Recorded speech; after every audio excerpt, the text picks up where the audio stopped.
Good evening, comrades. Thanks for joining us for another session of Why Marx. We're continuing to look at the question of party and program. Tonight, we're focusing on the Bolsheviks and their program. Did it fail in 1917, as the story goes? So we've got with us Jack Conrad from the Communist Party of Great Britain, who's going to introduce this session for about 45 minutes, and then we're opening up for questions and comments from the floor, as always. Thanks for joining, Jack. Over to you. That's what I was waiting for. Yeah, thanks, Tina. Yeah, I should have just dived in, but I'm so used to our online communist forum and waiting for the voice to say you are being recorded or something like that. Anyway, comrades, it's a delight to join you, and I hope we have a fruitful discussion. I know a lot of comrades, are well genned up on this subject. The left, the modern left knows its Russian Revolution in the same way that Russian revolutionaries knew France and often spoke, with parallels and tried to understand their own time using not just French terms, but French parallels. Either way, I am going to do a little bit of background, so forgive me if you already know it. I suppose we could begin with the First International. I'm not going to go into the terrible detail, but the point I would make is that Karl Marx actually represented Russia on the executive, on the General Council of the First International. Of course, this was with the approval of Russians, but it should be pointed out it was with the approval of the Narodniks. And it was the Narodniks that were responsible for translating quite a bit of Karl Marx, not least Capital. And I think, if I'm not mistaken, a Russian edition of Capital actually came out before there was the English Samuel Moore translation. But the point I'm really wanting to make here is that when the first Russian Marxists emerged, this is Plekhanov and his group, it has to be said that Marx was extremely skeptical. Basically, he looked forward to the overthrow of the Tsar as the main thing, and he didn't think that the peasants would act in any decisive way. And if you ask, well, what about the workers? He would have replied to you, well, what workers? Now, towards the end of his life, and certainly towards the end of Engels's life, that started to change. Russia, was industrializing mainly through the state. There was a working class movement.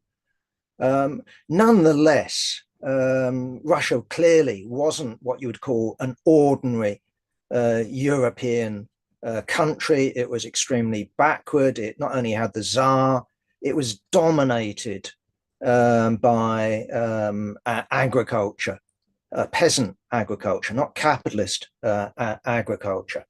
Anyway, the long and the short of it is that what we have is not only the emergence of a Marxist group, albeit exiled in Switzerland. What we have is not only the movement of intellectuals going over to Marxism, we actually see the first signs of independent working class activity in the 1890s.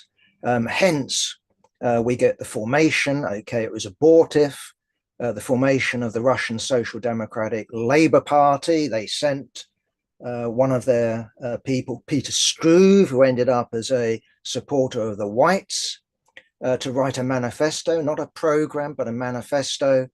But I don't know how many of the Central Committee were arrested almost straight away, but I think about half of them were arrested, and really the real foundation Congress of the RSDLP took place in Brussels and then London.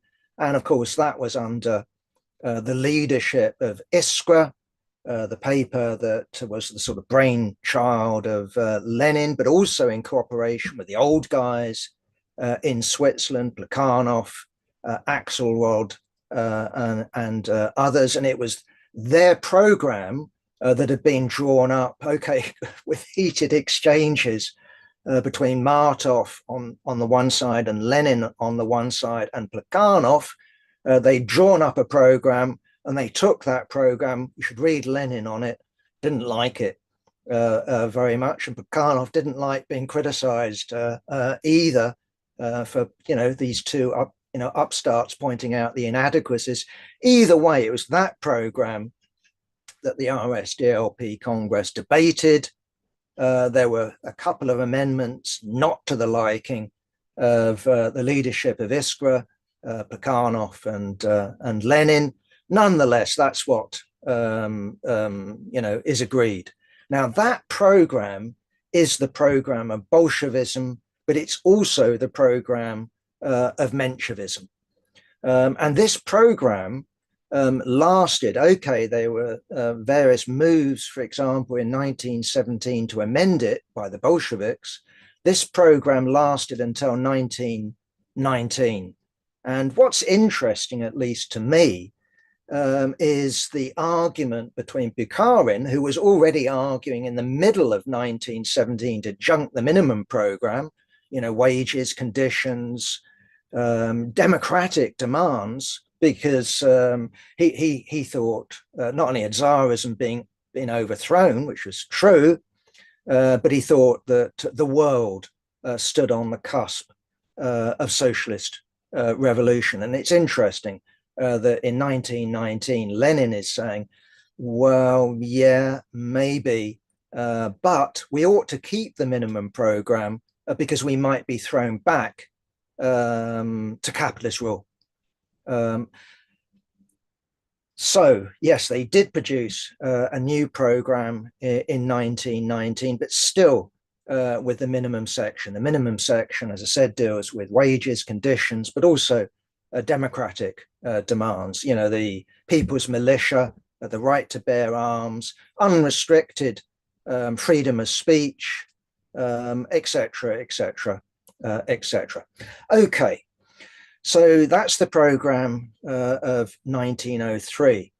Now, I think it would be fair to say that this program could be described as a two-stage program.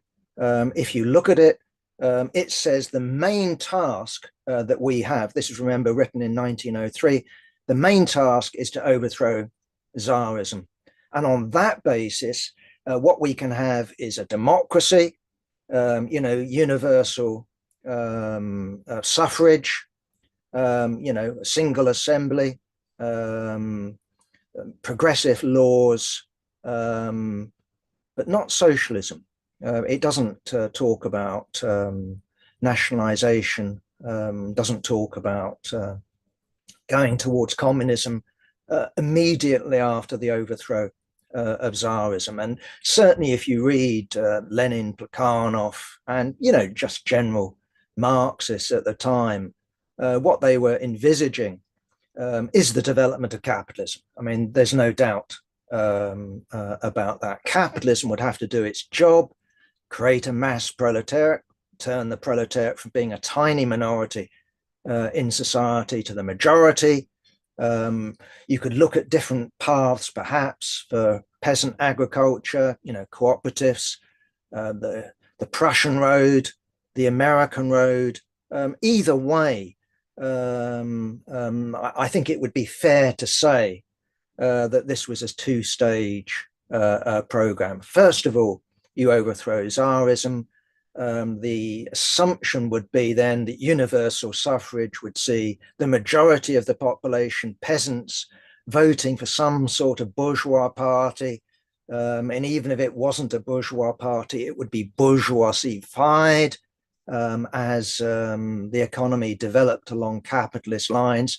The working class would wait in the wings, build its strength, and ready itself through class struggle for taking power in its own name as part of the general worldwide, but especially European struggle for socialism. Now, of course, we all know what happened. There was a revolution in 1905, and instead of, as some might have expected, the bourgeoisie, to repeat the example of the bourgeoisie in France in 1789 and all the rest of it, Marat, Robespierre, and other such figures, the bourgeoisie didn't produce anything of the sort. You saw some rhetoric, but actually the bourgeoisie recoiled from revolution, recoiled from the idea of overthrowing Tsarism.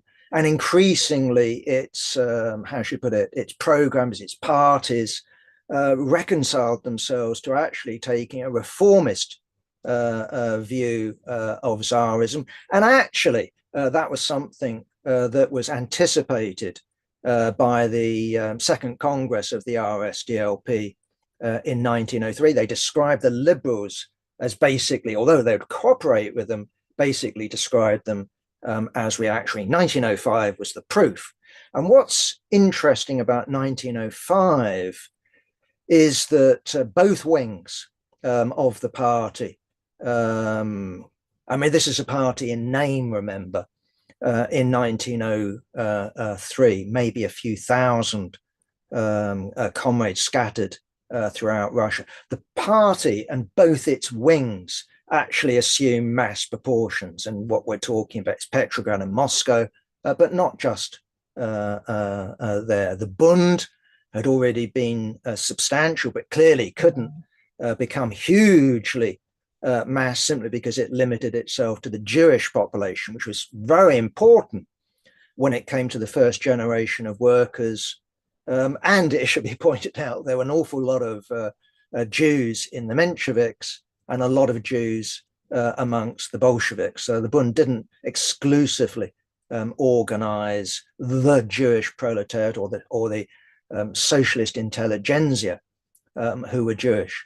But in the course of 1905, what we have is Lenin actually thinking things through again, not radically, but nonetheless, I think that what you've got, I don't know a better term, I'm not sticking with it, but I would call it, he produced a supplement, an appendix to the 1903 program, and that went by the name of two tactics of social democracy in the democratic revolution. And the tactics he was talking about, of course, weren't, Lenin used the word in a different way to us. What he was talking about wasn't tactics, which, change day by day, week by week, sometimes hour by hour. He was actually talking about two strategies of social democracy in the democratic revolution. The democratic revolution is the revolution that's going to overthrow Tsarism and introduce these freedoms that I've already referred to.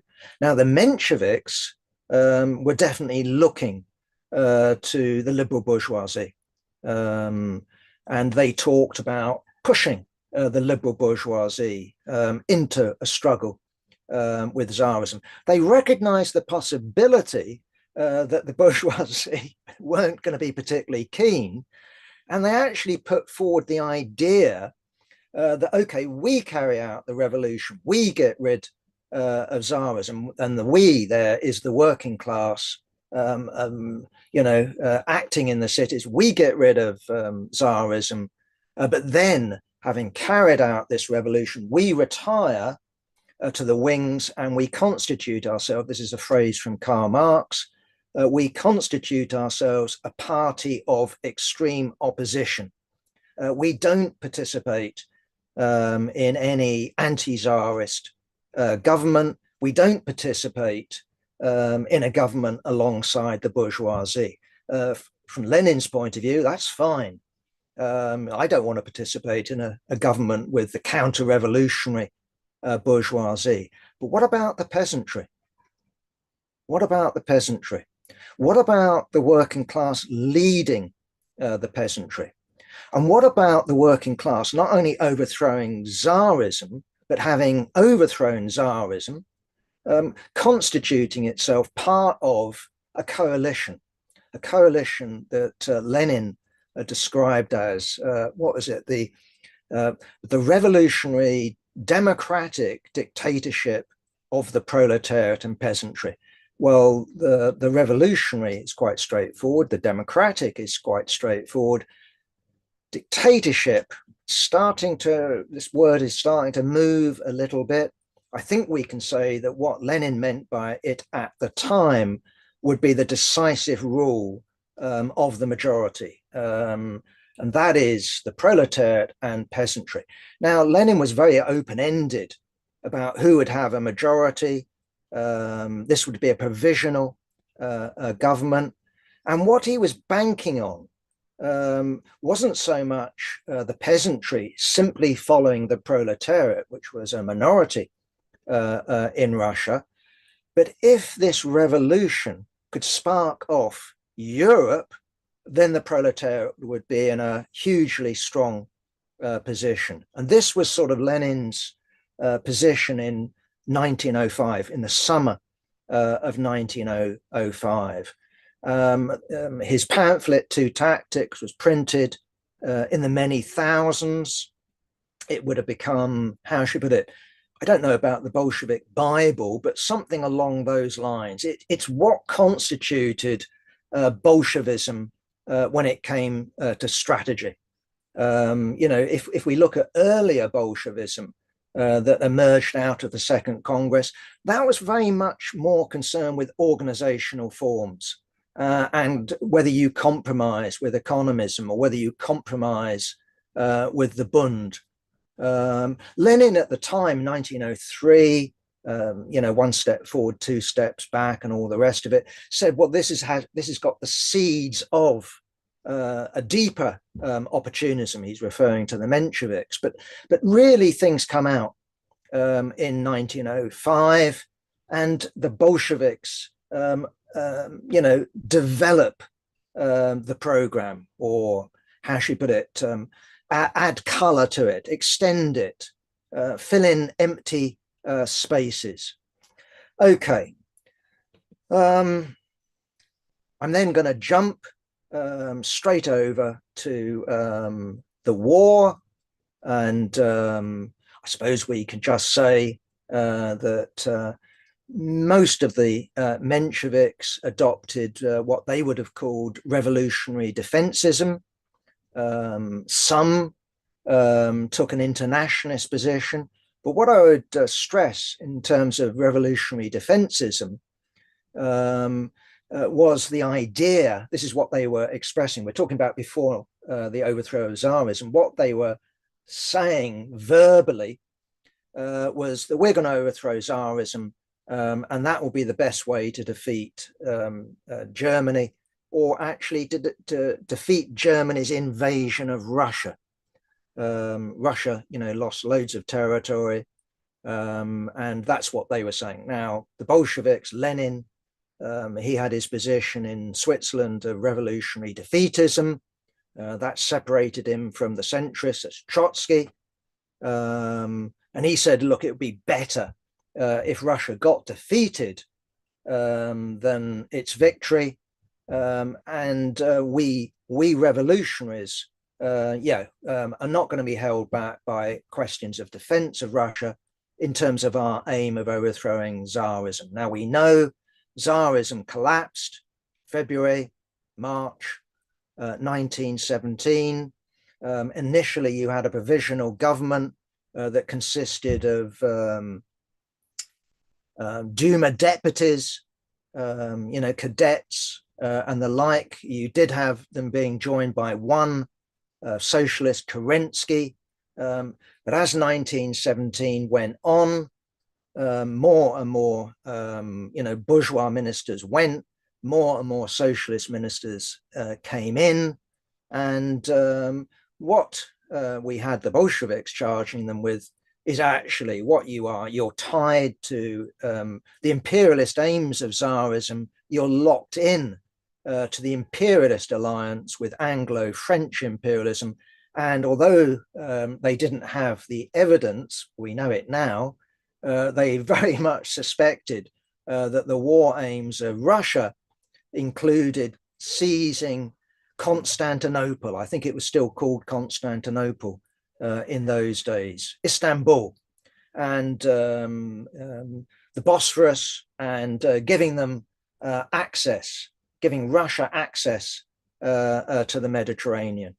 And so you had the Bolshevik agitators, Bolshevik leaders demanding the publication of the secret treaties. People knew that there were treaties, and basically saying that actually the Menshevik right and the socialist revolutionary rights were to all intents and purposes imperialist politicians and in the pocket of Anglo-French imperialism. Now, we've got the, I don't know, the story. I was brought up with it.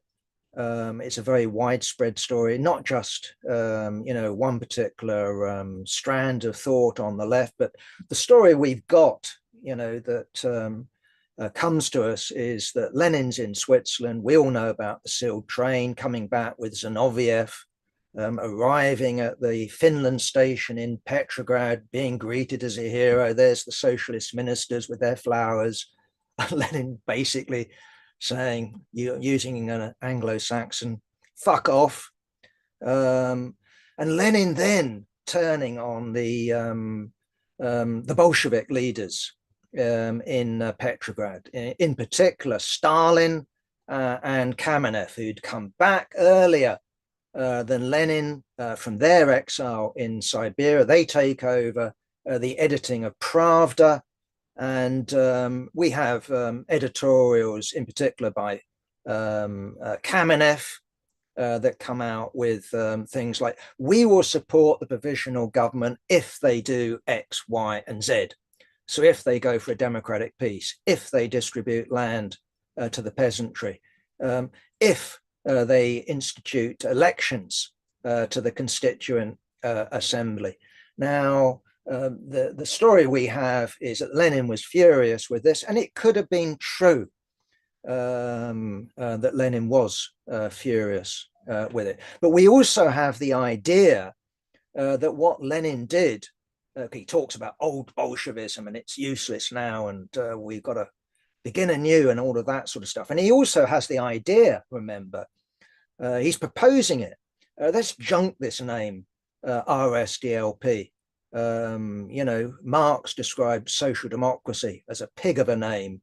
I think Lenin was aware of that. But Bolshevik? What the hell is Bolshevik? Majorityist of a faction, of a party that has disgraced itself in the war? We don't want to be associated with the Mensheviks. Either way, we have this idea that Lenin comes back, and what he does supposedly is adopts Trotsky's permanent revolution. And I just think that's just plain false myself. We're not talking about permanent revolution, the pamphlet. We're talking about the pamphlet that's often published alongside that particular work. We're talking about Results and Prospects, which, unless I'm mistaken, I think was produced in 1906. And that is associated with the term permanent revolution.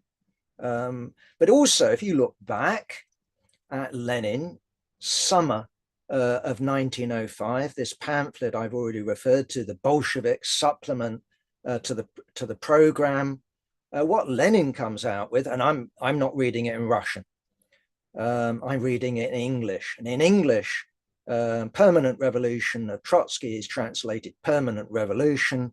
And in Lenin's two tactics, what we get is uninterrupted revolution.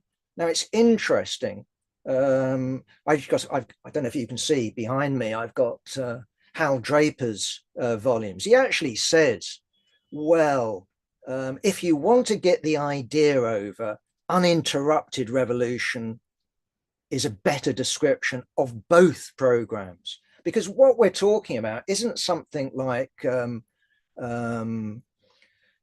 don't know, the rebel without a cause, James Dean, you know, whatever you've got, I'm a rebel against it. I want to carry out revolution until endlessly.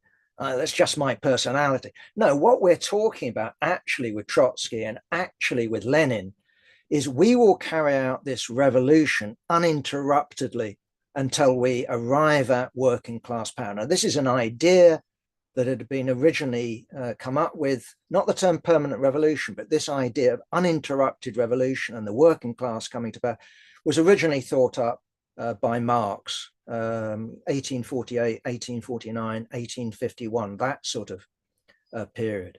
Now, when I look at two tactics, and when I look at the Bolshevik program for 1917, of course, we're no longer talking about the overthrow of Tsarism. What we're talking about, though, is slogans which change, but still nonetheless to illustrate it, it's worthwhile. All power to the Soviets. All power to what Soviets? Not just the workers' Soviets, because in the cities, because of the war, you've also got soldiers' Soviets. Now, some of the soldiers come from an urban background. Some of the sailors come from an urban background, but the vast majority of soldiers come from a rural background. And you not only see soldiers Soviets, you also see the springing up of peasant Soviets. So what is the Bolshevik slogan? All power to the Soviets.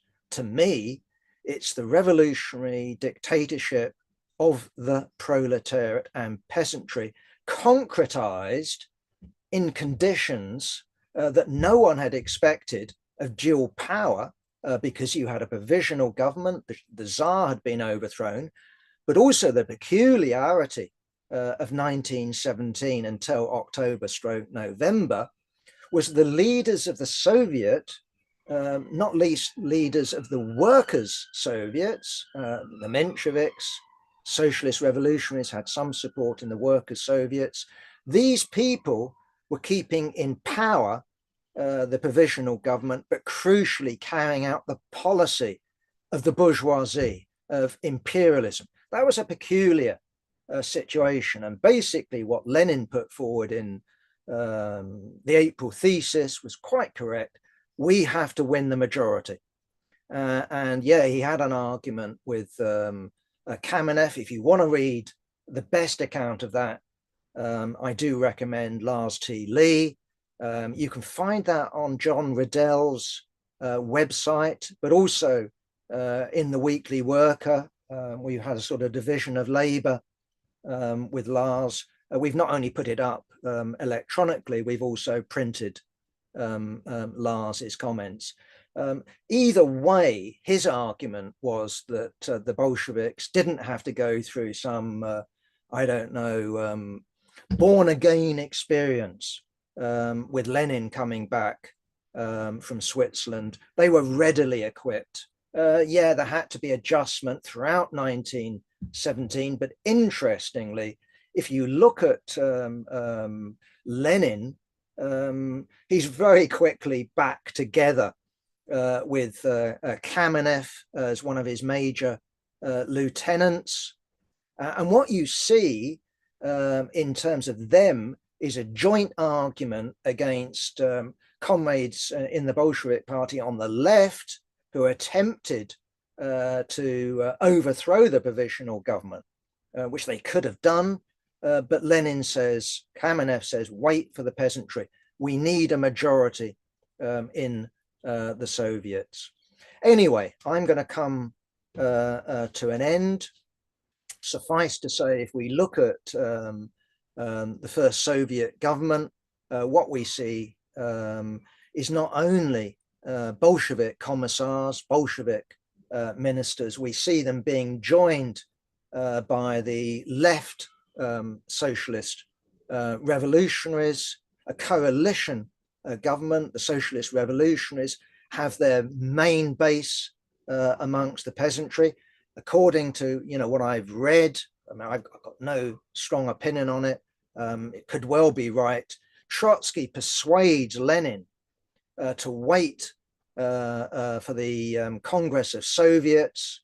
And what we have is not only, as they all knew, a solid Bolshevik majority in the workers and soldiers Soviets. What you have is a left R majority in the peasants. These people were in favor of the overthrow of the provisional government, were in favor of a democratic peace, cancelling the imperialist secret treaties. They were in favor of the distribution of the land to the peasantry and not prevaricating. So you had, in my view, the fulfillment of the Bolshevik program. What happens afterwards is an entirely different question, because, yeah, we have stirrings in Germany, stirrings in Austria, but we don't have proletarian revolution. The proletariat is defeated, Russia is isolated, but that's not my subject for today. So yeah, the Bolshevik program, I think, was vindicated. But again, I would just say that when I do have discussions with Lars, I fundamentally disagree with him on this one. He thinks that the Bolshevik strategy of sparking the European Revolution, crucially, as the first decisive point, the German Revolution, was delusional. I fundamentally disagree with that. I think you could have had a revolution in Germany, but as I say, that's a subject for another opening by someone more expert than I am on the German revolution and the forces involved. So I'm going to finish with that. Tina, thank you very much. Thank you very much, Jack. Really interesting introduction. Much longer than I thought. Half an hour. You can, if you have something else you want to cover, feel free. I'm sure there's going to be comments and questions from the floor. Comrades, if you would like to ask a question or whatever, or make a comment or disagree, we love disagreements, as you know. Please click raise hand and we'll bring you in. There is I know why you explained the question of uninterrupted revolution. That obviously is often labeled or put against Lenin from the Trotskyists, comrades, and there are some in this meeting. Perhaps they want to make that case themselves. But why do you think there was so much emphasis on that question? That it's not Lenin didn't say permanent, Trotsky did it, and why does it matter? And understand Trotsky himself also made the point. He afterwards, after Lenin's death in particular, was trying to say Lenin actually agreed with me. He didn't get it at the time. He became a Trotskyist to all intents and purposes. What was the political situation, the reasons for that, if you could explain that while comrades still thinking about their questions and comments? I mean, my own knowledge on this is too limited. And I mean, if someone here knows Russian, that would be helpful. But again, all I can say is that Draper, and I think that's right, simply says that in English, the word uninterrupted conveys what it's about better than the word permanent. Permanent means, in my English, without end. Uninterrupted means we go, uninterrupted journey. We get to where we want to go to. I mean, that's how I take it. Now, I have read Lenin, I think it's at the London Congress of the Bolsheviks, or it would be the RSDLP. This is when he's in alliance with Rosa Luxemburg. And Rosa Luxemburg comes up to him in the Congress and says something like, this is me being a bit cheeky, look here, Vladimir, is this uninterrupted revolution? Is this permanent revolution? And Lenin turns around and said, well, of course it is. And you can read that in Lenin, I think 1906, 1907, or that sort of period. So again, I don't know what exactly it conveys in Russian, but Lenin's response, and again, you can read that in Lenin, was, of course, can't you recognize that this is permanent revolution? And of course, he's referring not to Trotsky, but Marx. And the word permanent revolution, of course, goes back before Marx. And this is something, if you want to find about, all about it, read your Hal Draper. So yeah, I do think with Trotsky and the lessons of October, what we have, I think myself, is a rather desperate attempt to blacken the history of Bolshevism, to basically say that Bolshevism pre-1917 was irrelevant, because that's what Trotsky was not quite saying irrelevant, but basically he was dismissing both main wings of the RSDLP as, how should I put it, primitive or as inadequate. And he thought that spontaneity, the revolution itself, would sort things out and would unite the party, where Lenin was much more of the view, I'm prepared to unite with some Mensheviks, like, for example, the pro-party Mensheviks of Plekhanov for a time, but I'm not going to unite with what he called the liquidationist Mensheviks. These people should be expelled. I've expelled my liquidationists, he would say. You need to expel yours.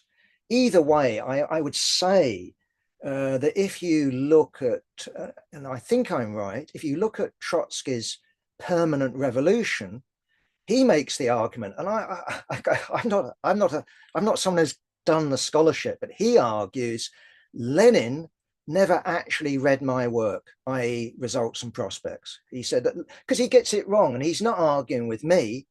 I didn't call for not a Tsarist government, but a workers' government. That was Parvus. Lenin clearly was not arguing with me. He thought he was arguing with me, but he wasn't. And I'm prepared to accept that.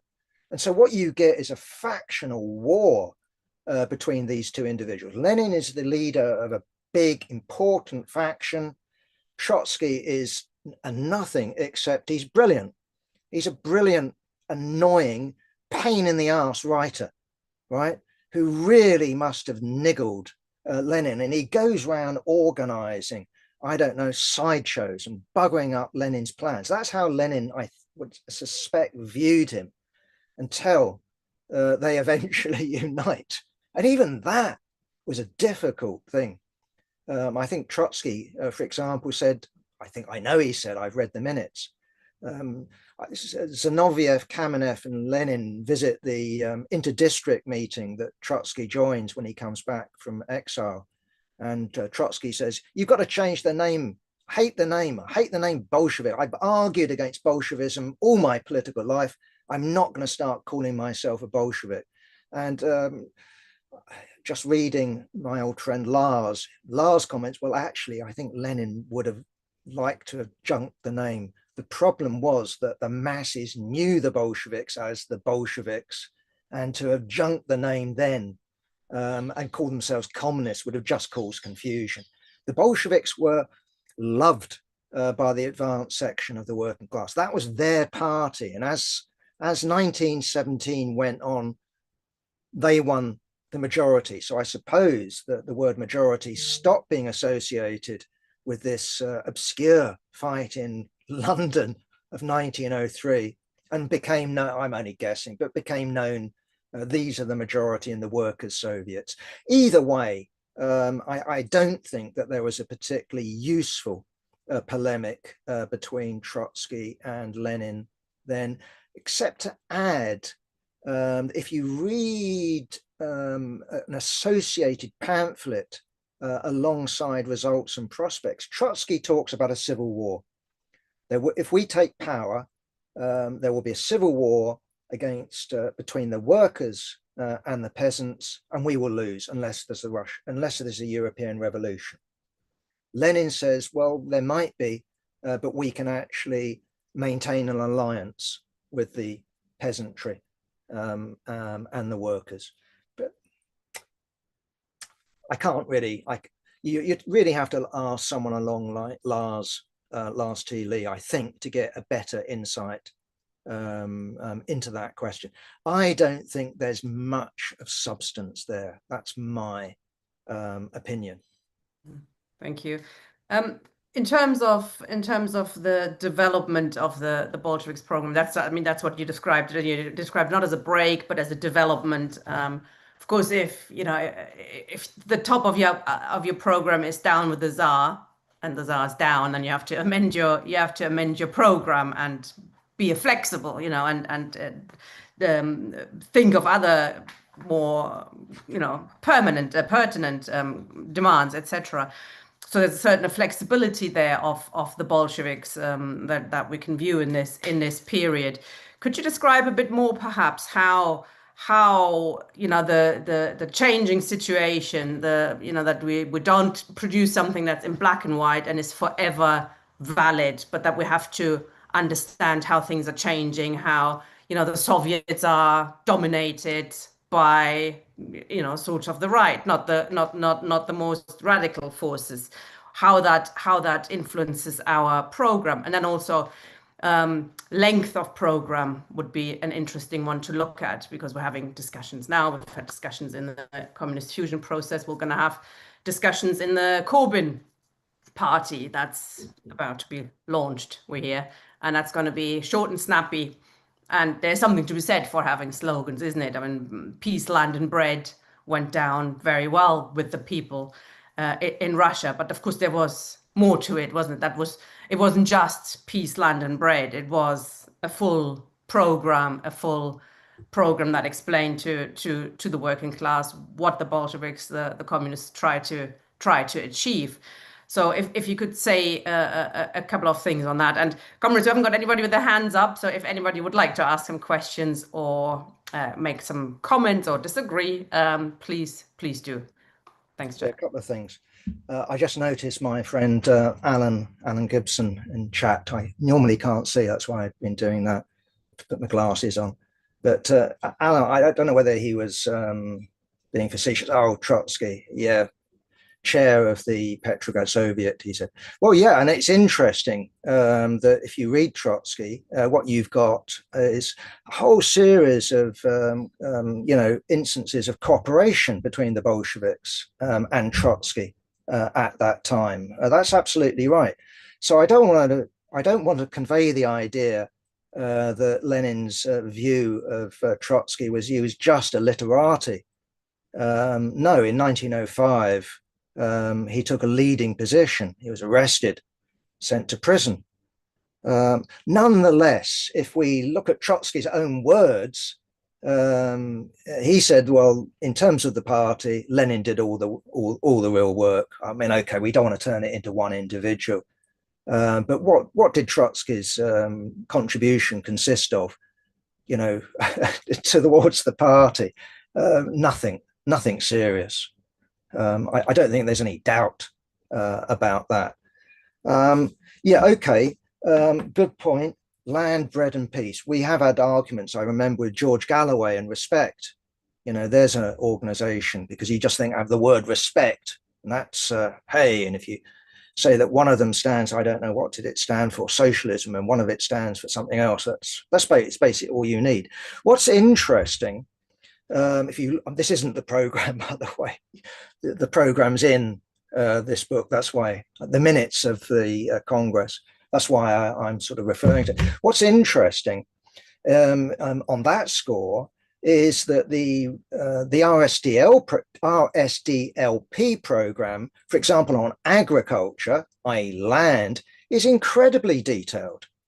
I mean, this is something that Lenin specifically studied and is still actually quoted by bourgeois academics because he was so good. This is when he was in exile in Siberia, when he wrote that big fat book, The Development of Capitalism in Russia. There's all sorts of details about what to you and me is like, what the hell is that? Cut-off land. This is about, what the landlords keep and what they've charged the peasantry. They come out with a detailed plan. So it's not just some vagary. They are specific demands. When it comes to hours, there are specific demands. When it comes to rights, for women, we're dealing with specific demands. So yeah, the Marxist programs historically, if we look at the 19th century, have been incredibly short. But this is in a situation where, there's us Marxists, and then there's the anarchists, or there's the Proudhonists. You could declare for a working class party no other trend, I think, apart from the Lassalleans would have come out with something like that. So brevity, of course, is a great strength, but worth noting that compared with the programs of European social democracy, the program of the RSDLP, 1903, is much longer. The program of the Russian Communist Party, 1919, is much, much longer, more approaching our length. Why? Because they wanted to deal with the Kortskists. They wanted to deal with the existence of Soviets. They wanted to deal with the specific policy when it came to the peasantry, etc., etc., etc. Now, in terms of program, it's a broad brush. And, you can see the Bolsheviks in the summer of 1917 moving to redraft it. And I've already referred to Bukarin. He says, junk the minimum program. Lenin says, oh, you must be kidding. We're not even in power yet. Nonetheless, what you've got is they wanted, or at least Lenin wanted, to incorporate Soviets into the program. Within a few months, Soviets are in power. They don't amend the program until 1919. So no, programs shouldn't be viewed as the 10 Commandments. They're there as a guide. They're there basically, look, if you're a party member, read that. Do you understand it? Then you're a party member. If you fundamentally disagree with it, then there's a problem. So no, they're not religious texts. So I think I've answered. I don't know if there was anything else, Tina, that you asked, but the kind of bit you talked about this is you saw it as a development of the program rather than a break. We had a bit in the chat. Somebody called you a Stalinist for not seriously discussing Trotsky's role in the 1917 revolution. I don't think that's the definition of Stalinism, but that may be as it is.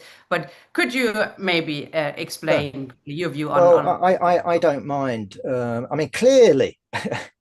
Anyone who looks at 1917 after Trotsky joins the Bolsheviks can't deny the contribution that Trotsky played. If you look at the Congress of the Bolsheviks when they elect their leadership, I think I'm not mistaken. I think Lenin gets a near unanimous vote. I think one person doesn't vote for him. That could easily be Lenin. I don't know what the culture was in the organization. And then what you get is Trotsky's within a few votes, Zinoviev and Kamenev. Clearly, there's a recognition amongst the Bolsheviks that Trotsky is a leading comrade.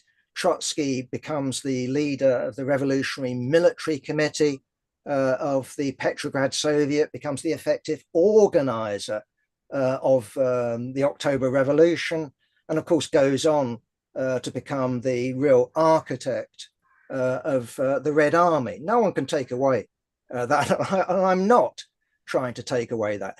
If, on the other hand, you want to talk about Stalinism and Trotskyism, bizarrely, has the same April myth. Now, either that's because it's true, or because they share the same myth of Lenin coming along and the Bolsheviks all stupid, a bit like Jesus and his disciples. What's all this? I've never heard of this before. Well, yeah, you have since 1905. It just doesn't make sense to me. So the Stalinists have this view that, yeah, the Bolshevik rank and file were stupid. And what you have this great leader, Lenin, of course, then with the great leader, Stalin, He reveals the truth. They all go, yeah, we see it now, Vladimir. Yeah, and also what you get with the Stalinists is that what Lenin called for in October was a socialist revolution, which he actually denies in the April thesis and denies consistently thereafter. He does talk about now we should construct the socialist order, but what he meant by that, in my opinion, is we will spark the European revolution, and then we can get into what we mean by socialism stuff. But no, I'm not trying to denigrate Trotsky. I'm just trying to tell the truth. And I've learned a great deal from Trotsky.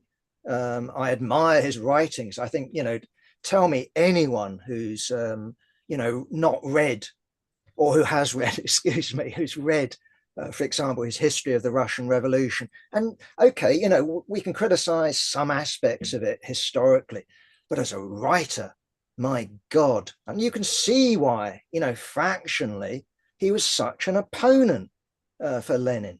And that's really what I was trying to get over. It wasn't because he was like the Mensheviks, who commanded serious forces, who had deep implantation in the working class, in the Soviets, both of 1905 and 1917. No, Trotsky was just one of these annoying people who happened to be a genius. And if they're on our side, i.e. on the side of the Bolsheviks, great. But if they're against you, he was an important opponent. And he couldn't be, although Lenin talked about him being a gadfly or something like that, he couldn't just swat him aside. Trotsky was an important figure, even in isolation. And so that's really what I'm trying to get over. But no, I don't buy into the myth that the Bolsheviks were stupid. I don't buy into the myth that it was just the great leader Lenin and Kamenev and Stalin and Zinoviev were all just waiting to become counter-revolutionaries or something like that. I just don't buy that. They were good Bolsheviks. So that's my version of the history. Thank you. Stalin, by the way, stayed true. I'm not arguing that, but 1917, that's my argument. Thank you. There's a couple of comments now with your hand up, and we've also got a question, which I'll read out first. Could you elaborate on the 1917 slogans regarding the peasantry? Was this a sign of opportunism or flexibility, or perhaps the third part of the answer there is that, a recognition of the reality of Russia at the time? Could I actually come in on that? Yeah. First, because otherwise I'll forget. Yes, you could argue that the Bolsheviks and Lenin were opportunists. That would certainly be an argument. And you could argue that they created the problems that we saw in the 20s, because what they did, I think, with brilliant tactical flair and flexibility, I don't think we can take that away from them, is that you had a commission established by the Provisional Revolutionary Government of, I think it was Chernov, if I'm not mistaken, that produced, was it 100 or something like that, recommendations of what to do about the land and the peasantry. And the provisional government didn't implement it. And so what Lenin did in the Soviets is say, okay, we will take the entire program of the Socialist Revolutionary Party, these 100 points. Forgive me if I've got the number wrong, comrades, but I think it was 100 points. Anyway, we'll take the whole of that program. We will implement it, but with one addition. This was Lenin's speech. All power to the Soviets. So we'll overthrow the provisional government, but we will implement this program. Now that meant the possibility, to use a Russian term, of the black distribution. Then instead of carrying out their program, the social democratic program, which will be collectivism, so collective farms, voluntary collective farms, what you have is the breakup of landlords' estates into little plots. And that is what happened. And therefore, the Bolsheviks, when they became the communists, were confronted with tiny, fragmented agriculture that was basically self-sufficient, that wasn't producing a surplus. So how do you feed the cities? They created this. To come to power, they needed to win the peasantry. Having come to power, God, what do we do to feed the cities? So, yeah, if someone wanted to argue that this was opportunism, I could go, well, yeah. But my argument would be this, that nothing that the Bolsheviks did in terms of coming to power can be justified unless we put it into the context of world revolution and Europe. To have the idea we come to power in Russia, the working class will align itself with the, and we will rule, and everything will be one. That's just bollocks, if you excuse the Anglo-Saxon. So, but I don't think Lenin had that idea. You could argue that he came round to that idea. If he did, and we could look at the text, he was wrong. But I don't think he did come round to that. So you can find famously in Stalin's Foundations of Leninism, 2 quotes of where Lenin says something along those lines. Okay, but then you've got the vast bulk of what Lenin says, and you just weigh it up and you go, well, and you can make the argument, and people have, that Trotsky came around to that view as well. So I just think that the whole lot of them were in isolation and therefore faced with the most horrible choices, and there wasn't any way out other than Europe. And okay, we can talk about the horrors of Stalin, but they were in a historical, how should I put it, pit, and they had no way out. And you look at Lenin's writings, and to me, it's a desperate man coming out with desperate solutions, which were never going to work, and nothing that Trotsky put forward other than the world revolution could possibly work, except as temporary measures. Okay, that's my answer on that. So. Thank you. Ken, please.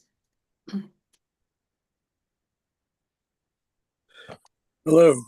Thank you very much for that, Jack. I was particularly interested in your comments on the dynamics of the relationship between Lenin and Trotsky.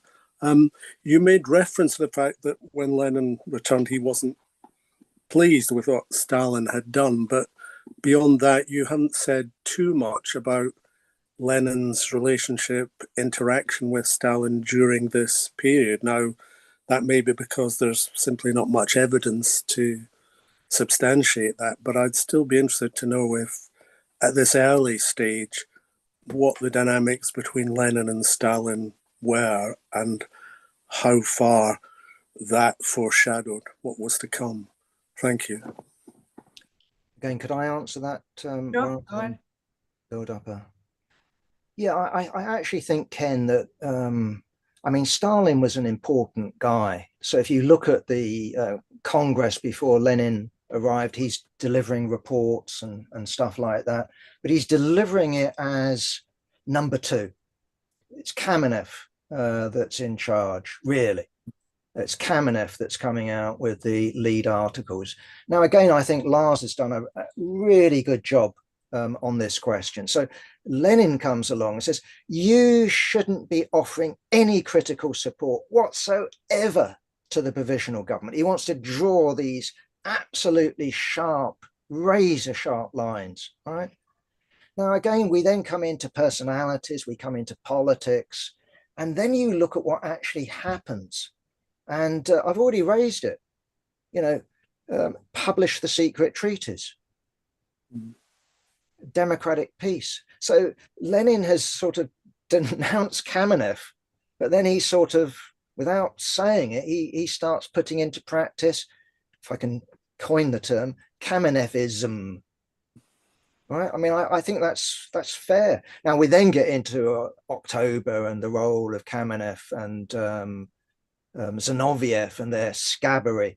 That's a separate subject. But I would say myself that the relationship between Lenin and Trotsky, Lenin and Stalin was very much, he was a loyal follower. Sometimes he gets out of line. And the nature of the Bolsheviks was if you had an argument, they tended to be very fierce. And then when the argument was over, they tended to forget it. So, for example, over the national question and Stalin's plan, Lenin denounced him, remember, as a Russian chauvinist. took a strip off him. But still, you still had him being trusted as being general secretary. So yeah, again, I think comrades asked Lenin, well, you fell out with Zinoviev and you denounced him as a scab. And Lenin said, well, yeah, but that was a long time ago and we've forgotten all that. We don't bother with that sort of stuff. And so he's a good comrade and he's shown himself a good Bolshevik. So I think we need to understand the culture of the organization. This wasn't a soft culture. This was a culture that was used to very, very harsh language. Us in Britain today, we're real softies in comparison. Now, whether that's right or wrong, that's a different question, but that I think is the truth. So yeah, I think the relationship was, how should I put it? He's a good lieutenant. I would also say, again, this is me maybe reading. My reading is that Lenin had his own circle that consisted of his wife, his sister, his brother, and he didn't go out drinking. He didn't go out socializing. Lenin, I don't know if he ever drank. And I think that if you take the RCP Central Committee, you also had a similar situation with Trotsky, that he wasn't an old Bolshevik. So if you take the old Bolsheviks, they'd known each other, they socialized, they intermarried. I know you had Trotsky's sister, wasn't he married? She married to Kamenev. Either way, the point I'm really trying to get over is we're dealing with personal dynamics. And I don't think that you could describe Lenin as a buddy of Trotsky. And I don't think you could describe Zinoviev or Kamenev as a buddy of Lenin. But I think you could describe, at least at that time, Kamenev and Zinoviev and Stalin as sort of buddies. These people socialized, they talked, they mixed. But anyway, I've done my best in terms of the relationship. But I would look myself less to Stalin and more at this time to Zinoviev and Kamenev. These were Lenin's closest, most trustworthy lieutenants. And that's why Lenin was furious later in the year in the run-up to October, and was furious with Kamenev, not Stalin, in April 1917. He's dealing with people he trusts, who are closest to him politically, and hence his exasperation. Where if people were more distant, so I think that's at least my take on things. Thank you. Quickly then, I think it would make sense at this stage then, I know you didn't want to speak about Stalinism and the rise of Stalin, but perhaps a quick, why and how, Stalinism turned into quite the hell for, mostly communists as well as it did. In your view, you've mentioned, the isolation of the Russian Revolution was, of course, a crucial aspect of it, and the backwardness of Russia. But perhaps you have a few other thoughts. Very briefly, because it is a massive subject. Just to illustrate it, Stalinists hate this. I always point out to them, have you read Foundations of Leninism? And of course, they always reply, of course I have. And I say to them, have you read the first edition of Foundations of Leninism? Now, this is Stalin basically putting himself forward as the modest disciple of Lenin. I'm just a humble follower. I'm just, someone who's faithfully carrying out the words of Lenin. That was his pitch. I don't want to be leader or anything like that. I'm general secretary, I know, but that was a modest position. No, he puts forward, for example, to deliver the Politburo's meeting after Lenin's death. Who's going to deliver the report, the main report? I think the comrades say Trotsky. He goes, "Whoa, that's dangerous. I don't want to put myself forward as the Bonaparte." Stalin, no. Zinoviev. Okay, so Zinoviev says, "Well, I'm up for that." Okay. The point I would make, if you take the first edition of Foundations of Leninism, he asked the question, this is Stalin style, can there be socialism in one country? No, of course not. I mean, I'm paraphrasing, but no, of course not. What a ridiculous idea. Second edition, which comes out in the same year, well, of course there can. And there are two quotes from Lenin. Now, in my view, this document or this book, pamphlet, is of symbolic importance, of huge symbolic importance, because what he's doing, he's splitting the fate of the Russian Revolution from the world revolution, right? That's symbolic. And that matters, I think, in terms of later developments. And he puts forward the idea, along with Bukarin, that, okay, they can't get to what they might have called full socialism, or I might call full communism, or something along those lines. Doesn't really matter. But they're putting forward the idea that there's really a bright future for Russia in isolation. And I know Trotsky comes along with a similar, plan, along with Preobrazhensky. Yeah, you want to hang on. Of course, I understand. But the idea that you can uninterruptedly within Russia go towards such a future, I think is delusional. And I do think that, okay, if you're in a desperate situation, what do you want to do? I mean, I've had the argument, comrades have asked me, well, why didn't the Russian Bolsheviks just admit that they'd cocked up, they're isolated, and bugger off to Europe? Well, you could do, a few thousand of you. What then happens to the population of Petrograd, the population of Moscow? If you'd seen what happened in Finland, remember, part of the Russian Empire, which also had a red revolution, they also had a white counter-revolution. And I think the statistic is something like 10% of the proletariat in Finland were massacred. Now, that is what you would have expect in Petrograd. That's what you'd expect in Moscow. The forces of counter-revolution wouldn't have been satisfied with a few leaders who might have been able to get abroad. They would have massacred, as they did in cities, towns, and villages that they took over. They killed all Jews. That was just automatic. Kill the Yids, and then kill the communists. And they would kill every single communist in every single village that they took over. So I just think that there was no civilized route where to retreat. And I don't want, I mean, of course, I will morally attack and I will scientifically attack what happened in the Soviet Union under Stalin, yes.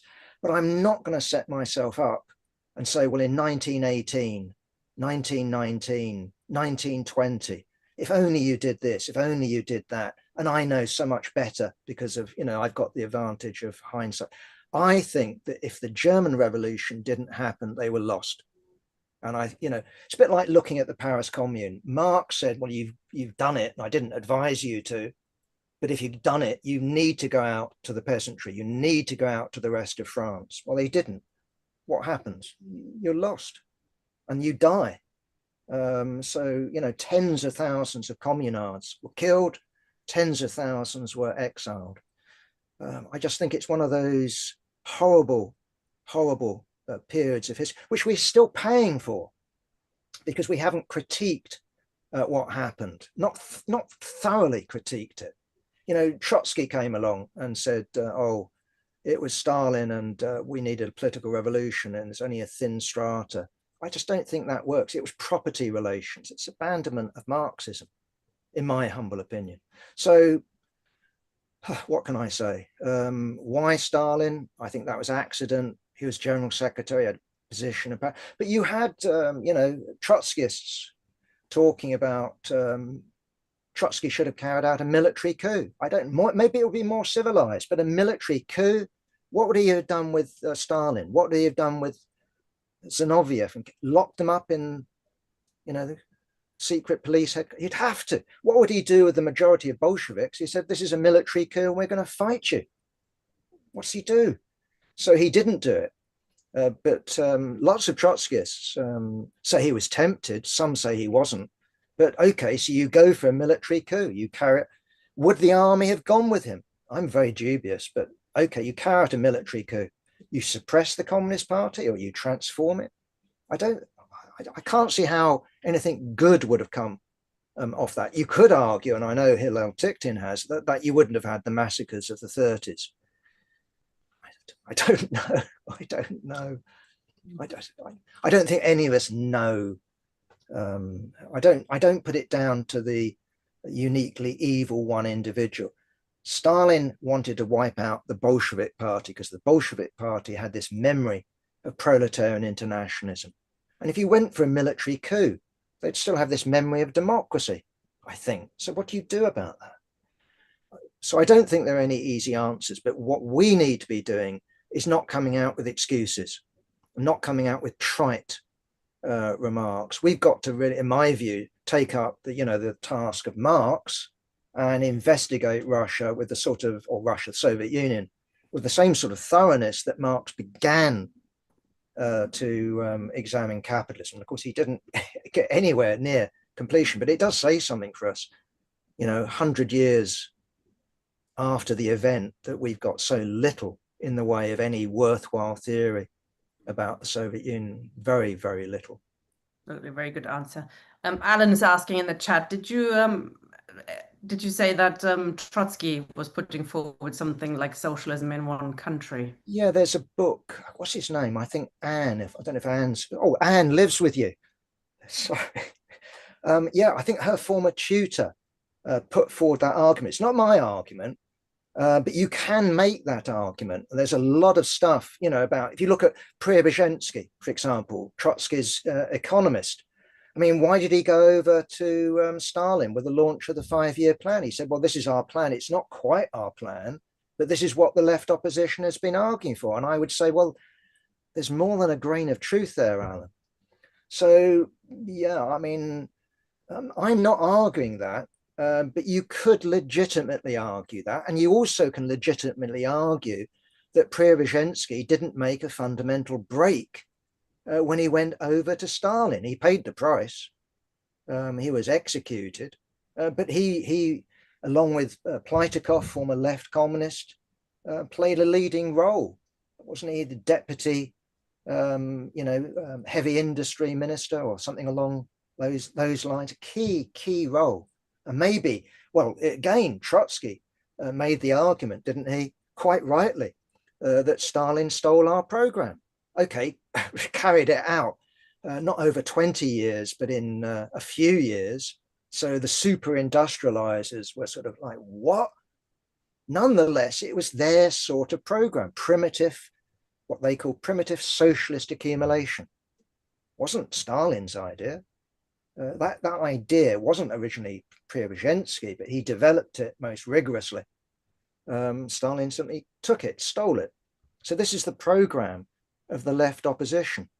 So yeah, I'm not arguing that, Alan, but as I said, I think his name was White. I can't remember his first name, but yeah, I think he's also sympathetic to Trotsky, by the way. He's not a Stalinist. Look it up, Alan. Come back and tell us about it, why you disagree. Rafal, please. Hello. Thank you, Jack and Tina, for the interesting talk. Since we've already sort of drifted from the original topic to questions of post-1917 developments and Trotsky, on the question that was just raised regarding Trotsky's own socialism in one country, what I would say is that I don't think.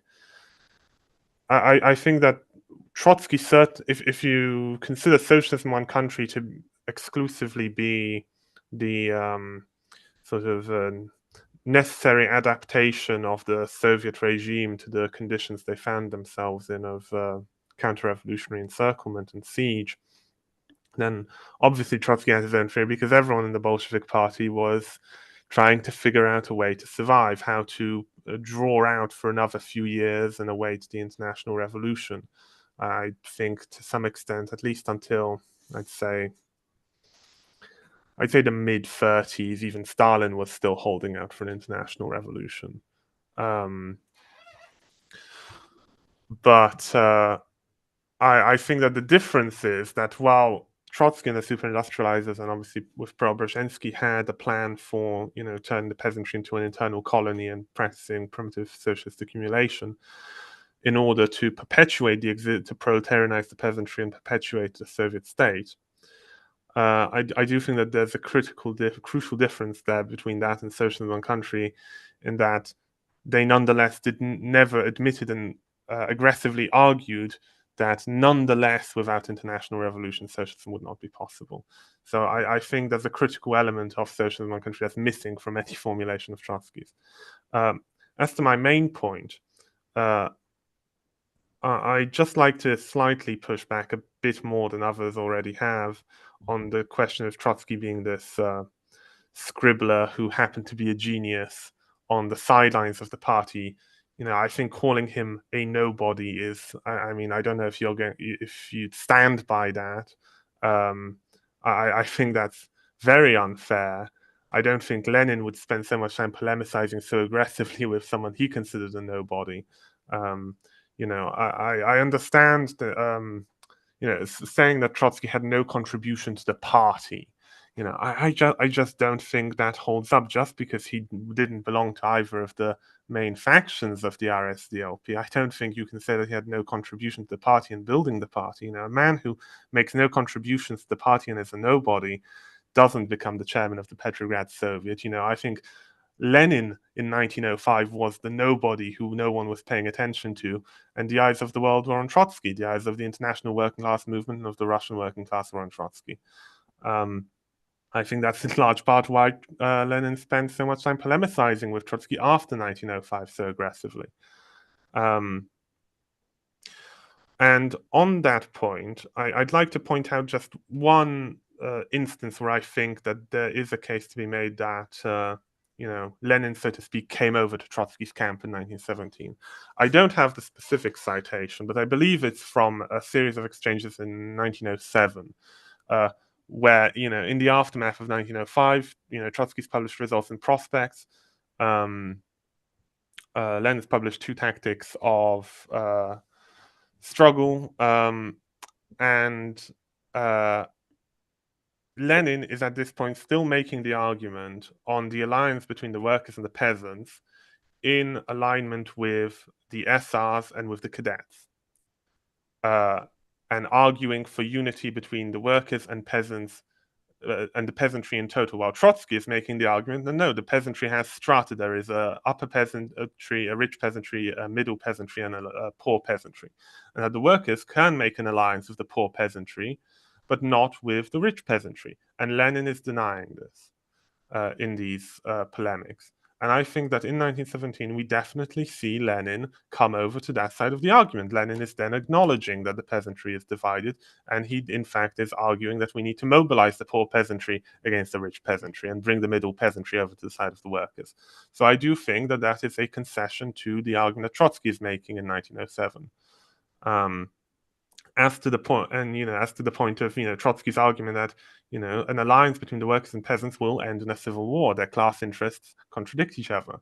I mean, I think, as you yourself have said, with the NEP and the scissors crisis that it eventually caused, I think we see the consequences of the work and peasant alliance is ultimately civil war. Yes, it happened already under Stalinism, but I don't, in my view, the NEP ending in forced collectivization and the dizzy with success industrialization of the 30s, I think that was a civil war between the working class in Russia under degenerated leadership and the peasantry, which was, crushed and disorganized, did not have a political expression that it could count on, and so was defeated. But I think that Trotsky's position was ultimately entirely correct, and I think that Lenin did come to realize this, but was originally incorrect and overly optimistic, and accused Trotsky of pessimism. And that's, of course, where the frequent future attacks on Trotsky for underestimating the peasantry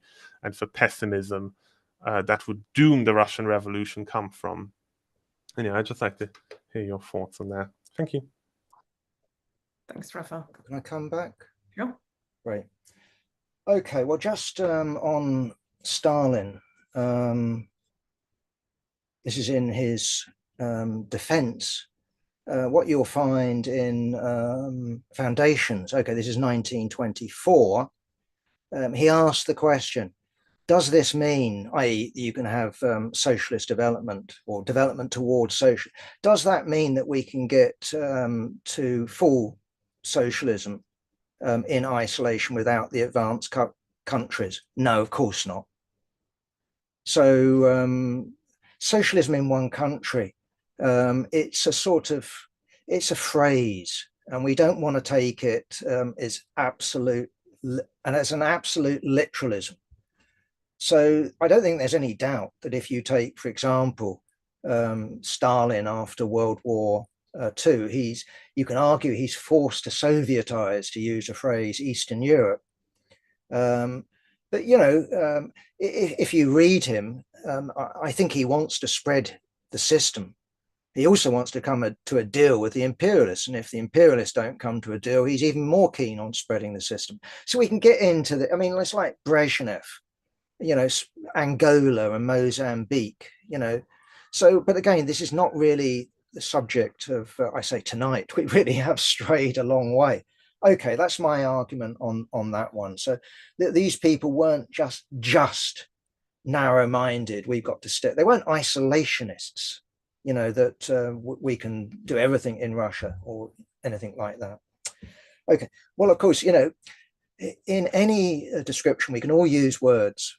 And if you want to pluck on my, he's a nobody, well, that meant that Trotsky didn't exist then, or something like that. I mean, that should just be silly. And of course, I think I've sort of made my case that Trotsky wasn't a nobody. He was a somebody. Clearly, in 1905, he was chair of the Petrograd Soviet. He was a somebody.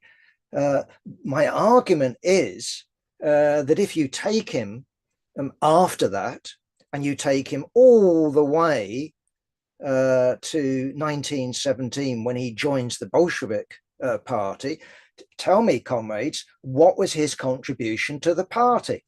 And I'd be interested, because I don't know it. Who did he recruit? What did he write? No, I mean, he was known for unprincipled unity mongering. So, the August Bloc, for example, polemics that mainly targeted the Bolsheviks, because these were the people that were the biggest opponents of unity, right? Because the Mensheviks, they weren't the problem. It's the Bolsheviks that were the problem. So, I think I actually, in my defense, I actually quoted Trotsky himself on this one. Go away and read Trotsky and what he says about himself. And Trotsky was no modesty, was he? So, yeah, I think Stalin made the point about Trotsky, which isn't an invalid point. He said that Trotsky is a man of the revolution. When the revolution is going forward, he towers like a giant. So 1917, 1905, but he isn't a man of the party. Now, you could argue about that after 1917, in the middle of 1917, but again, that's not really my subject. I am arguing that he's talented, extraordinarily talented. Why did Lenin polemicize with him? I don't think it's just a question of 1905. I think it's precisely that he was talented, but using his talent not to build the party, right? Clearly, he was using his talent mainly to attack the Bolsheviks. That's my argument. I don't know what the world was doing. If you take the Socialist International, clearly they recognized the Bolsheviks as a serious force. They recognized the Mensheviks as a serious force. So Lenin, for example, puts forward Bukarin to be the representative of RSDLP. But he could put himself forward. Trotsky wasn't put forward. He would never have been put forward. Anyway, that's just that one. Okay, Raphael, look, I don't know. I'm not sure exactly where you're coming from, but I'll simply say this. I don't accept, the first 5-year plan, collectivization and all the rest of it. And what happened in the countryside is the workers versus the peasantry. In my view, this was as much directed against the working class as it was the peasantry. Indeed, my argument would be that if you actually, I mean, I can argue this scientifically, that if you actually take the surplus that was necessary for the first 5-year plan, it didn't come from the countryside because the countryside was turned into a chaos. It wasn't producing a surplus. The countryside was starving. The cities went hungry. There was mass, I don't know if you ever read Sholokov, Virgin Soil Upturned. This is a Stalinist writer. Read his description of the countryside. It's frightening. And that's someone who's for it. So no, I don't buy that. The working class was politically expropriated. The working class was turned into a slave class.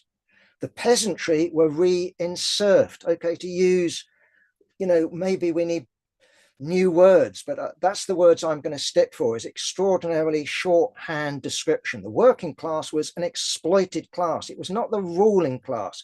Russia in the 1930s, Soviet Union in the 1930s, was not a workers' state. Right? It was a state against the workers, against the peasantry. Now, it was a peculiar state. What was the ruling class?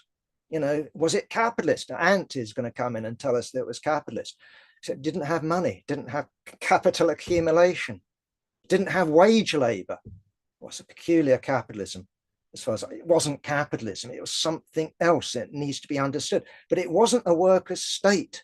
So okay, if you want to say Trotsky was right, of course Trotsky warned of that. Okay, so Trotsky was right. If you want to say Trotsky's right, I don't mind. But the point I would say that Lenin's slogan was this, and this is in 1917, with the whole of the peasantry against the regime, and that was the Tsarist regime and the provisional government, the whole of the peasantry. That included mobilizing the kulaks. Of course, they talked about poor, but they got the kulaks to get their hands on this bit of land. That was the result of October and the black distribution that I referred to. So then the Bolsheviks said, after we've seized power, then we'll differentiate. Now that was something you'll find in Two Tactics. So this isn't new for Lenin. This is nonsense. The real question is how successful they were at that. And by all the evidence, I don't think they really understood the peasantry, because these were urban guys, intellectuals. And I know Lenin studied the question in tremendous detail. But again, just to get it over, if you read Sholokov, who's dealing with the Cossacks, what he's dealing with is that the poor peasant isn't necessarily someone who says, oh, I hate the kulak, because the kulak could be his uncle. The kulak was both an exploiter, but he's also someone who lives next door to you.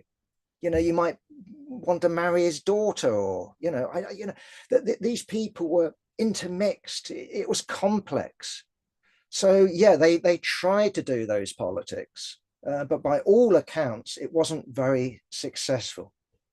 So again, this is theory and practice. But the key question to me, and this is the whole point about the original talk, is it's the European Revolution. And I think that this is what the Bolsheviks gambled on, where if you take the Mensheviks, they said, no, we can overthrow Tsarism, and we then can develop capitalism along the lines of Western Europe. Now, that was delusional as well. because Russia would never be allowed to join France or Belgium or Britain or Germany. It was always going to be a semi-colony, at least that would be the argument. So the Mensheviks, I think, were and the idea that the bourgeoisie was a democratic class and would introduce democracy. I mean, it's a very bad Marxoid or Marxist phrase, in my view, because the bourgeoisie never voluntarily introduced democracy. You know, go to work tomorrow morning and say to the boss, oh, let's have a vote on what we do. They'll sack you. So the bourgeoisie is not a democratic class. And yet, you know, Marxists were putting forward the argument, oh, with that comes parliament, with that comes freedom of speech, with that become, you know, because they didn't look at the working class in Western Europe having won these things through bitter struggle. They saw it as a package that somehow goes with capitalism, and it doesn't go hand in hand with capitalism. I mean, it does because the working class grows. Its political economy grows inside capitalism. The Bolsheviks, SRs and all the rest of it, certainly not with the cadets. The cadets were branded by the Bolsheviks as counter-revolutionary. Not as a, you can have temporary agreements with them, like smuggling stuff. You can come to an agreement in terms of Tsarist elections, sure, but not a strategic alliance. Absolutely not. And it was the Mensheviks that wanted a strategic alliance with the bourgeoisie and therefore the cadets. And this was the argument in two tactics. That's why you get the name. The Mensheviks, the bourgeoisie, were going to be an ally that the proletariat should push, encourage. Don't go too far. You'll frighten the cadets. You'll frighten the bourgeoisie. Lenin's view was, again, I'm using Anglo-Saxon, fuck the bourgeoisie. They are counter-revolutionary. We will crush them. And we'll crush them in alliance with the peasantry. And we want to keep the peasantry split from these counter-revolutionaries. So the peasantry, he would say, well, it's got two souls. You can win it to the proletariat or they go to the bourgeoisie. We want them on our side. And that was the key to the Russian Revolution. The Russian Revolution was fundamentally a peasant revolution. Without the peasantry, nothing could be done. On the other hand, the proletariat was going to be severely limited unless it got Europe. And it didn't get Europe. So hence my argument. So, yeah. Thanks, Jack, for taking the time to answer comrades in some detail. That's very useful. I'm going to bring Alan in first. Apologies, and because I know Alan is going to speak on this subject as well. Yeah, just a couple of points there. I think that in terms of the question of strategy, it's also I know I won't talk about that, right?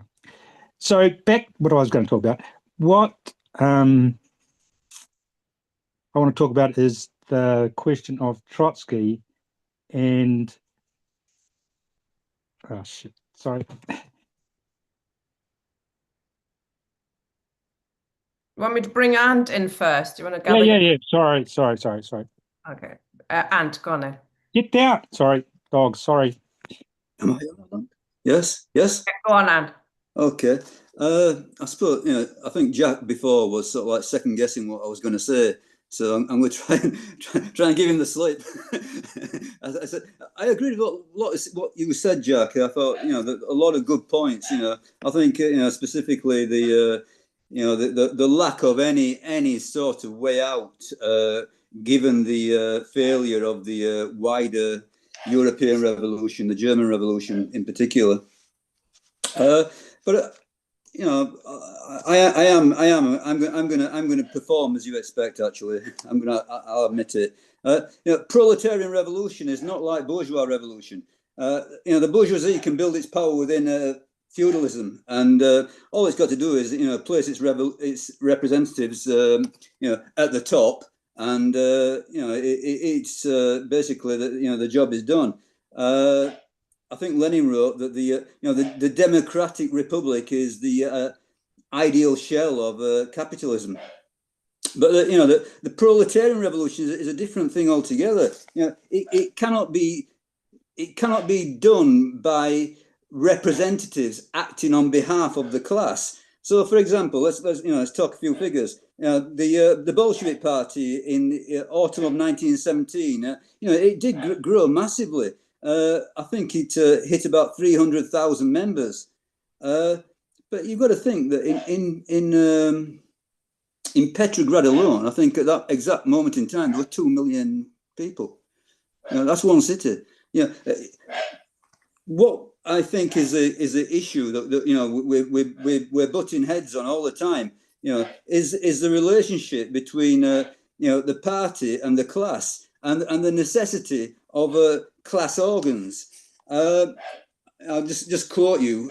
Simple. It's only 2 lines. Soviet Russia was the first nation in history to witness the birth across its land of thousands of communal organizations spontaneously engaged in collective life. But I think that the idea of the Soviets, not only the many communal experiments, but the actual Soviets, this was something relatively new, and I think to a certain extent, the Bolsheviks could be, I don't know, forgiven to a certain extent in not understanding the implications of these class-wide organs.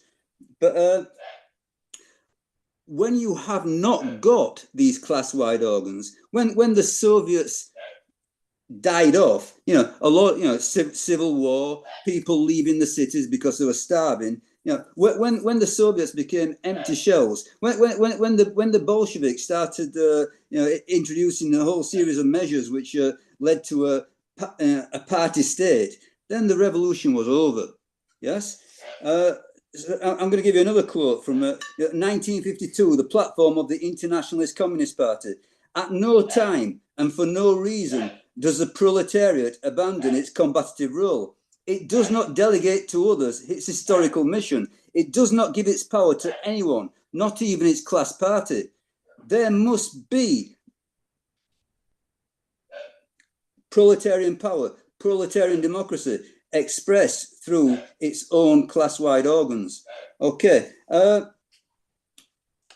actually thought we were going to get a very, very different talk today. I thought you were going to talk about the brief successes of the 1917 revolution, and there were some incredibly inspiring actions. Not least of all for women.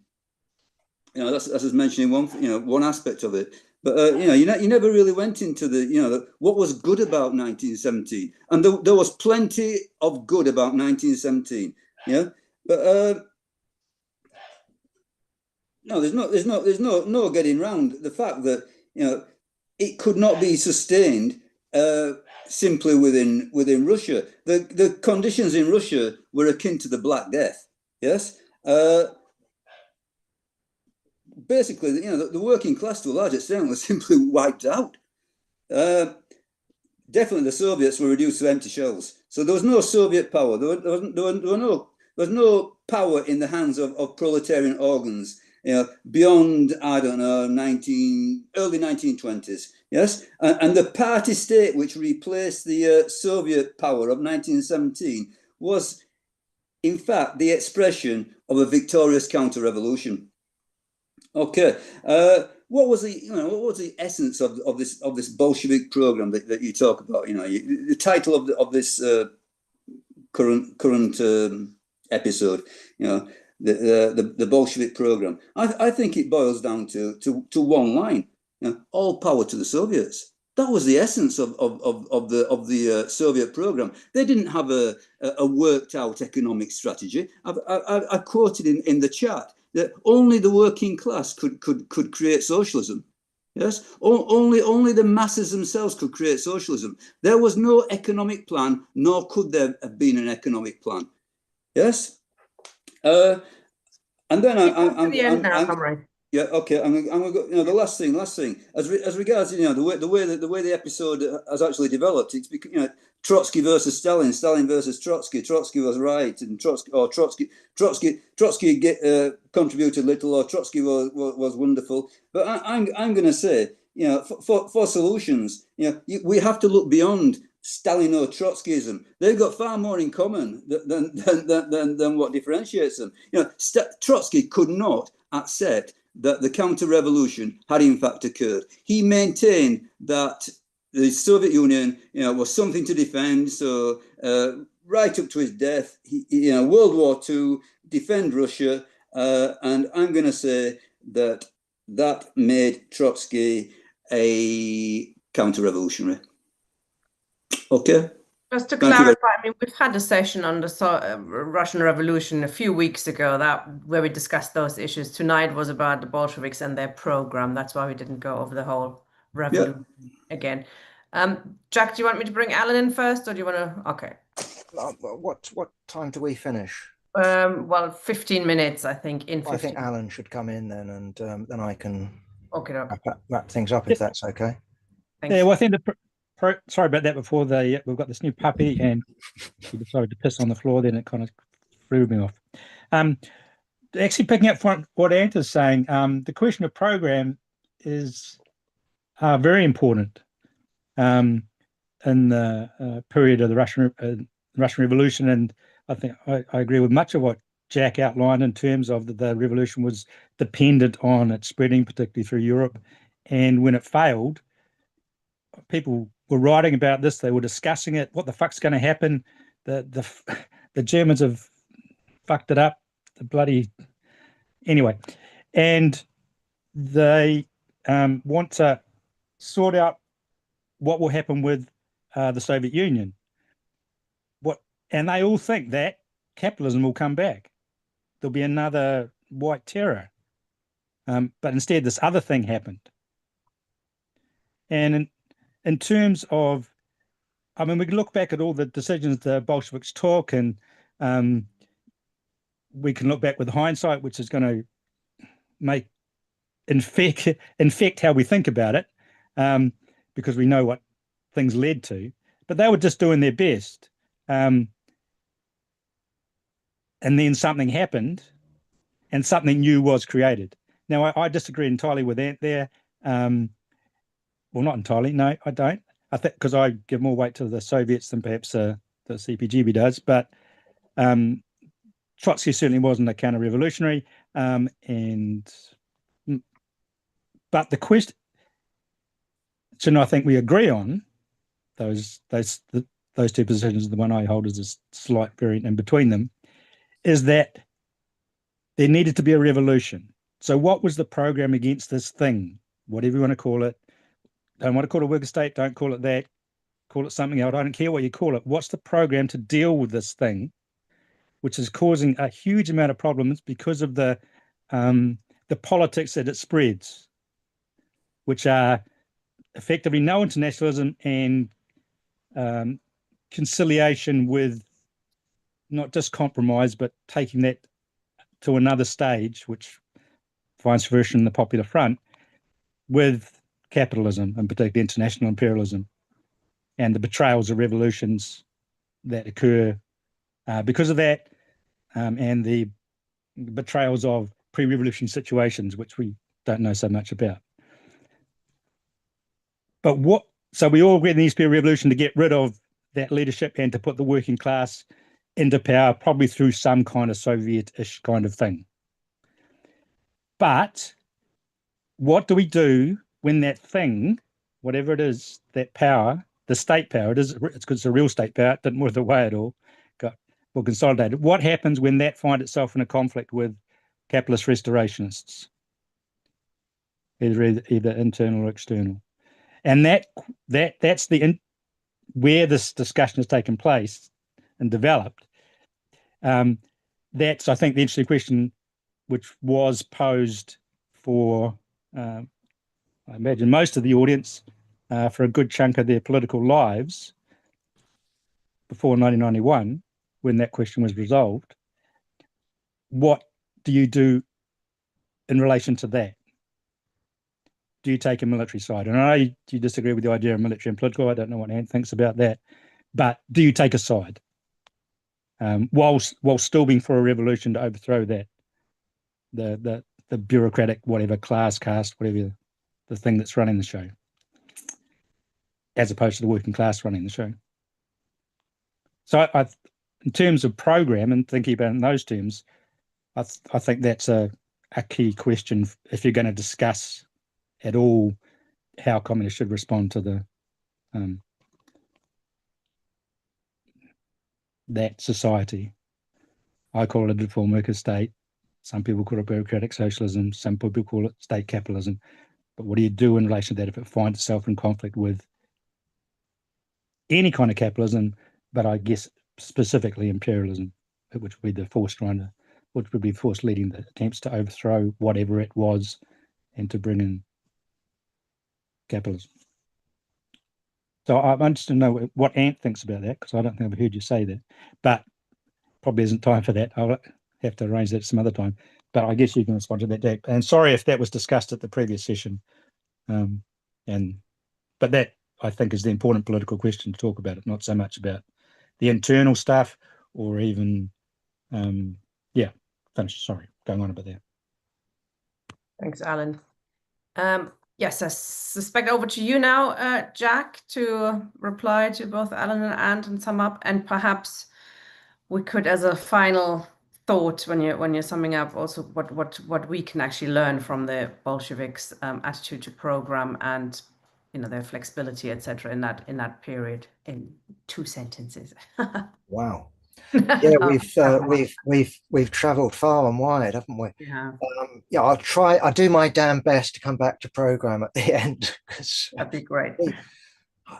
We're almost at the level now, I think, of speculating, is there communism on Alpha Centauri or something along those lines? That in as well, please. Yeah, exactly. Okay, look,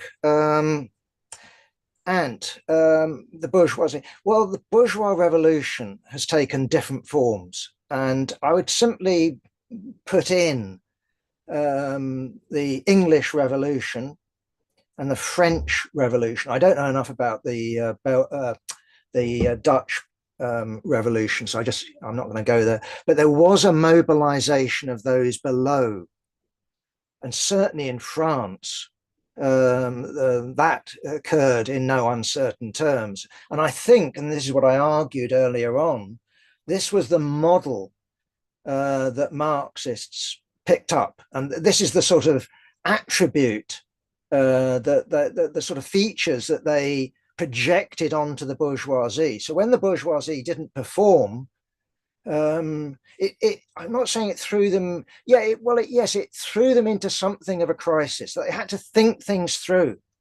And what I'm sort of pointing to is that Lenin in 1905, this is before Trotsky, remember, right? He's the leader of something that matters in Russia as a party.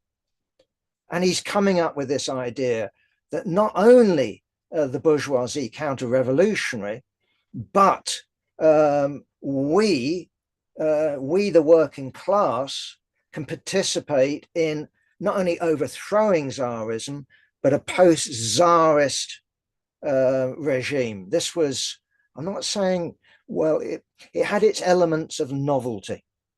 Anyway, I'm not going to go there, but that was the real point I'm making there. So I'm simply making the point about the bourgeoisie don't simply put people at the top. Yeah, this became the model. So in Germany, it was the Junkers, Bismarck, that carries out national unification. Anyway, so that's an aside. Okay. I don't accept this idea that Ant's putting forward, that the working class doesn't actually exercise. I think that's what he's arguing, doesn't exercise power through a party. I think that's what he's arguing. If he is, that's fundamentally mistaken, because if we take all of these Soviets, what gives them coherence, what gives them direction, what gives them possibility is Bolshevik leadership. So before Bolshevik leadership, you had Soviets. Yeah, sure. And what were they doing? Supporting the war effort of Russia and Anglo-French imperialism. What were they doing about the land? Nothing. Or having a commission of inquiry. Yeah. What were they doing about calling elections? Well, as little as damn possible.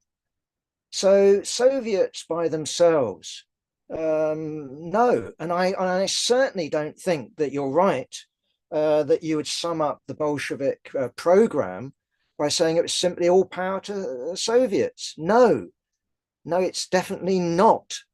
The Bolshevik reaction in 1905, wrong or right, was to be, what the fuck is this? These are Menshevik institutions. What we want to do is build the party. It's the party that's crucial.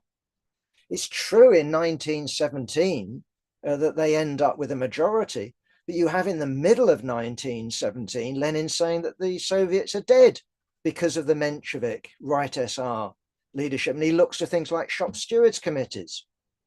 So I don't agree that, you know, parties are I don't know, something alien to our class or whatever, or the working class doesn't rule through its party. It does rule. I can't see it ruling through anything else, actually, because the working class, if it's atomized, if the working class, if it's not led by a genuine principled working class party, is incapable of ruling, incapable of conducting a serious struggle.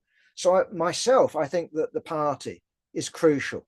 That's why democracy in the party, but principle and correctness when it comes to program is absolutely essential. These things are not spontaneously arrived at. They're arrived at through struggle. They're arrived at through the development of theory, investigation, debate, testing things out. Okay, I got at least some sympathy with what Ant was saying, and I'm going to be very careful here. There are similarities between what people call Stalinism, i.e. what I call official communism, and Trotskyism. I mean, I find it, or have found it, like, weird. When the Soviet Union collapsed, when it definitively proved itself to be a dead end, read the pamphlets that were produced by what became the Communist Party of Britain. And what it was Trotskyism. Now, of course, this is Trotskyism post-1991, with no attribution. We've nicked these ideas about bureaucracy and, I don't know, going down the capitalist road, and or Tony Chater, the CPB, were basically nicking Trotsky. And of course, it was absolutely without the critical content of Trotsky. When Trotsky was writing in the 30s, he was trying to critique. Now, I think his critique was wrong. He called it provisional. I think it's, sorry, I don't mean this rudely, but I think it's dumb to stick with the word of Trotsky. Use him to open a door, open a window, use him, you know, his critique of the first 5-year plan is worthwhile reading. He gets it wrong, but he also gets so much right. But to stop with that, to stick with that, I just think is un-Marxist. I don't think it does any favors to Trotsky's memory. I think the last thing that he would have wanted to establish is something equivalent to a church that simply repeats his words as, you know, tablets of stone or something along those lines. But I would agree with Alan, Ant, that when Trotsky called for a political revolution, we can get into World War II and defending this and defending that, but that really is beyond this talk, I'm sorry. But when he's talking about a political revolution, I take it seriously. He wanted a revolution. Now, in my view, in my assessment, I don't think, I mean, I called for the same thing. I called for a political revolution all the way up to 1991, the overthrow of the official leadership, sweep it away. To me, that is revolution. The real problem is that in the Soviet Union, because it wasn't capitalism, at least not of the Western sort, you had an atomized, you had the workers weren't a class, they weren't organized, and they couldn't organize as a class. And therefore you can call for political revolution, you can call for social revolution. It had no possibility of turning into an actuality. Anyway, what I did after 1991, I thought, well, my ideas, they weren't bad as a critique. It wasn't bad as a prediction. I predicted it would go capitalist. I didn't think that it would, I didn't think that was impossible. I thought it was all too likely. I know Ant would say, well, it was always capitalism. But anyway, I thought it would go capitalist. And I also thought that the human cost would be enormous and horrible. I mean, the crashing living standards, crashing life expectancy, the poverty, the drunkenness, the despair, and what we've paid for it in the West. So I can say, I told you so. But what I did, I went back to the drawing board and I said, we've got to examine the Soviet Union. We've got to examine that history from the beginning and not rely on old formulas. That doesn't mean we dismiss old writings, but we need to begin and investigate it in a truly radical way. And so, yeah, I listened to what Alan said, and I thought what you were saying, Alan, is thoughtful. And I think that's exactly the right approach, that, given the complexities and the unexpected nature of the world that we've been living through, we need to think, rethink, and think again. And so, yeah, I agree with what you're saying in that respect. And again, I agree that, of course, comrades like Trotsky, in my view, I call him comrade, no problem, were motivated by the interests of the global proletariat.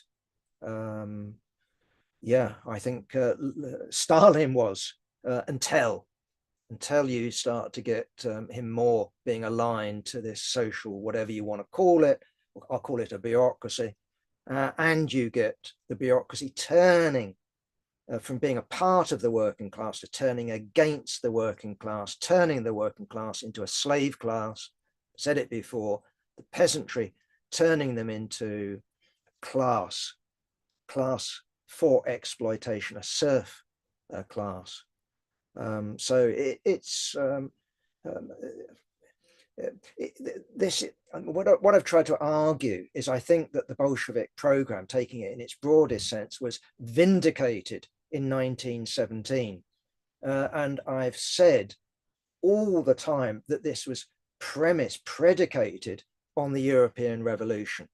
And so, okay, did they succeed in triggering the European Revolution? No. But that doesn't mean that I don't look back at that program and programmatic documents like Two Tactics, and not taking them as a model, but nonetheless, we do need program. Without program, we cannot have a serious party. We cannot have a serious strategy. So we need to take our program seriously. And I'm not going to get hung up on whether the program should be, 10,000 words or 30,000 words. I think 30,000 words, British Road to Socialism, is far too long. But if it has to be 30,000 words, okay, I can live with it. The key question is the program right or is it wrong? Is it useful or is it useless? Is it a series of platitudes or is it a guide to action? So I think that the Bolsheviks from 1903 had a useful program. I think from 1905, they had a brilliant program. Did it take them beyond 1917? No. Did it provide them with an economic blueprint? No. Should it have? No. Finished. Very good summing up. Thank you very much, Jack. And thank you for your patience in answering all those questions and comments. A very useful Tina. Thank you very session. Good, glad to hear it. And I know we've strayed a little bit off topic, but I think that's almost impossible to avoid once you start talking about the Russian Revolution and the Soviet Union. All these issues come up. So, we've had some comments. That is the best session yet. There you go. Thank you very much, Jack. You're muted. Sorry.